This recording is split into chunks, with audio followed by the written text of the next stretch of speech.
Et yo les potes et bienvenue à tous. Dans cette vidéo, je vais aborder un sujet un peu philosophique. Aujourd'hui, je vais pas vous montrer de tutoriel ni d'images concrètes de ce dont je vais parler, mais je vais vous parler philosophiquement de certains sujets. Comment choisir son style d'étalonnage? Quel est et quels sont les différents styles d'étalonnage? Alors, la question m'a été posée un milliard de fois. En fait, je crois que sur Facebook, dans les messages privés, c'est la question que j'ai le plus reçue. Écoute, j'aime bien ce que tu fais, j'ai fait un film récemment, je sais pas dans quelle couleur l'étalonner, je sais pas comment lui donner une ambiance concrète, je sais pas quoi faire. Et je trouve cette question hyper intéressante parce que en soi, il y a des milliards de possibilités. Par exemple, tout le long de cette vidéo, un peu à la manière des vidéos que j'avais fait précédemment, je vais vous montrer, vous allez voir, l'étalonnage va changer tout le temps brusquement. En fait, je veux juste vous montrer qu'il y a plein de façons de mettre en scène une œuvre, une catégorie, un film, une histoire. Et de cette manière-là, peut-être que vous allez pouvoir vous créer avec vos propres avis, vos propres envies également, et vos propres côtés artistiques, une conclusion à cette vidéo. Alors, moi, je suis là juste pour vous délivrer quelques messages. Le premier étant le message technique. Tout d'abord, sachez que l'étalonnage est une science assez poussée, dans le sens où, dans tous les domaines du cinéma, l'étalonnage fait partie des domaines comme le son, qui sont des domaines très proches entre la frontière scientifique et artistique, qui se rejoignent fortement et qui font qu'elles sont indispensables au bon déroulé d'un film, mais également indispensables à la qualité d'un film. Une fois qu'on a compris cette notion-là, on sait de toute façon que si on a une vidéo qui est mal étalonnée, on aura un film mauvais.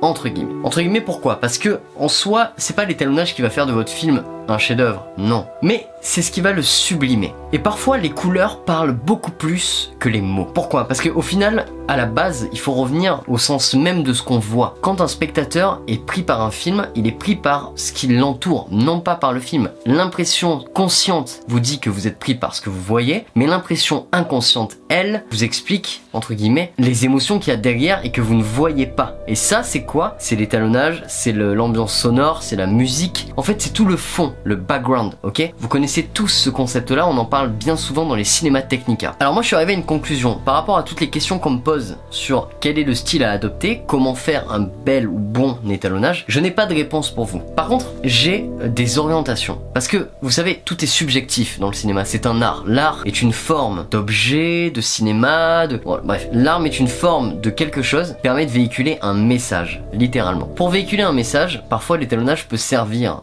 parce qu'il peut vous faire changer d'ambiance. Et ça, c'est intéressant parce que on a deux paramètres. Je reviens à ce que je disais au début. On a un paramètre qui est très scientifique et on a un paramètre qui est très artistique. Le premier paramètre qui est très scientifique est un paramètre très particulier dans lequel nous avons des besoins, on va dire, techniques. Donc on a ce qu'on appelle des scopes qui nous permettent de mesurer le taux de la lumière, le taux des couleurs, l'invasion de la lumière, l'invasion des couleurs, à quel point c'est saturé, à quel point c'est décontrasté, etc., etc. Lorsque vous débutez en étalonnage, ce qui est intéressant, c'est de pratiquer. Donc vous devez filmer. Plus vous allez filmer, plus vous allez pouvoir pratiquer. Une fois que vous aurez commencé à pratiquer sur vos rushs, sur vos films que vous avez fait auparavant, vous allez pouvoir en fait apprendre peu à peu de vos erreurs et améliorer techniquement parlant vos étalonnages. Et ça, c'est une notion très intéressante, c'est la notion du premier point. Alors pour répondre à tous ceux qui me posent la question, comment faire un bon étalonnage? Pour faire un bon étalonnage, il faut pratiquer de nombreux étalonnages. Autrement dit, pour faire un bon étalonnage, il faut filmer énormément et étalonner énormément. Il n'y a pas vraiment de solution.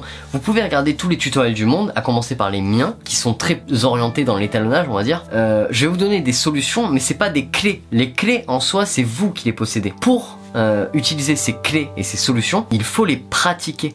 C'est le plus important et c'est les plus belles notions que l'étalonnage peuvent nous donner, tout simplement. Alors du coup, la deuxième notion vient au côté artistique. Qu'est-ce qui va faire de ce film une ambiance? Et pourquoi utiliser par exemple tel look ou tel look? Par exemple le Orange and Teal qui est un look blockbuster très utilisé. Autrement dit, on va utiliser la contraste du bleu qui est le orange ou la contraste du orange qui est le bleu. Donc la peau sera très orange et le reste sera très bleu. En fait, pourquoi utiliser ces styles-là? Parce que il y a, comme dans l'écriture de scénario ou l'écriture l'écriture d'histoire ou comme dans les matières scolaires, quelque chose de scientifique ou plutôt quelque chose de très ancré dans la société qui dit que quand on fait ça, telle ou telle solution, tel ou tel film, et ben voilà, si ton film il est triste, alors il doit être comme ça. Mais c'est à vous de changer ces règles-là, c'est à vous de faire en sorte que l'élément soit complètement cassé, c'est à vous de changer l'ambiance. Et d'ailleurs, dans le cinéma, dans l'histoire du cinéma, les plus grands génies ont pris tous les clichés et toutes les obligations fondamentales du domaine, de leur domaine, et les ont modifiés ou les ont changés. Et ce qui a fait, je pense, en tout cas c'est mon avis, c'est ce qui a fait en tout cas que l'œuvre est un chef-d'œuvre ou est une œuvre absolument folle. C'est parce que justement, ils ont pris ces domaines-là et ils se les sont réappropriés à leur manière, à leur façon, pour écrire leur propre histoire. Donc les amis, pour clôturer sur mon petit débat, je ne peux que vous conseiller, en étalonnage, pour choisir votre style, d'en essayer beaucoup, de pratiquer énormément, toujours plus, d'aller toujours plus loin et d'avoir toujours plus envie. J'espère que je vous ai motivé. Je ne saurais que vous dire d'utiliser énormément vos logiciels, continuer à fond, à toujours